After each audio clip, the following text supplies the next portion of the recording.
బిల్లుపై సభ్యులు మాట్లాడవచ్చు. ముందుగా సాంబశివరావు గారు. Thank you sir. ముందుగా ఆంధ్రప్రదేశ్లోని చాలామంది ప్రజలకి నిద్రలేని రాత్రులు మిగిల్చిన ఈ నల్ల చట్టాన్ని, ఆంధ్రప్రదేశ్ ల్యాండ్ టైటిలింగ్ యాక్ట్ చట్టాన్ని రద్దు చేస్తున్న సందర్భంగా ఈ యొక్క బిల్లుని ప్రవేశపెట్టిన రెవెన్యూ మంత్రి గారు శ్రీ అనగాని సత్యప్రసాద్ గారికి, అలాగే గౌరవ ముఖ్యమంత్రి వర్యులు ఏదైతే ఎన్నికల సమయంలో ఇచ్చిన హామీని నిలబెట్టుకునే విధంగా ఈ యొక్క చట్టాన్ని రద్దు చేస్తూ ప్రవేశపెట్టిన ఈ యొక్క తీర్మానానికి మనస్ఫూర్తిగా అభినందనలు, ధన్యవాదాలు తెలియజేస్తూ ఈ సభకి పూర్తి స్థాయి అభినందనలు తెలియజేస్తా ఉన్నాను సార్.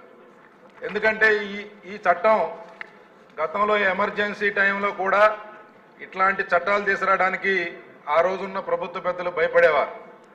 కానీ ప్రజాస్వామ్య ముసుగులో ప్రజలకి అడ్డగోలు హామీలు ఇచ్చి లేకపోతే బూటకపు మాటలతో అధికారంలోకి వచ్చిన జగన్మోహన్ రెడ్డి గారి సర్కారు ప్రజల ఆస్తుల్ని కొల్లగొట్టేదానికి, భూమి మీద వారికి ఉన్న హక్కుల్ని హరించేదానికి తీసుకొచ్చిన ఈ చట్టాన్ని ఉపసంహరించుకోవడం ఈరోజు రాష్ట్రంలో ఉన్న ప్రజలందరూ కూడా ఊపిరి పీల్చుకుంటా ఉన్నారు సార్.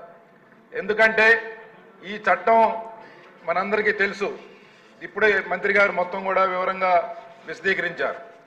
ఈ చట్టం చాలా లోపభూయిష్టమైంది.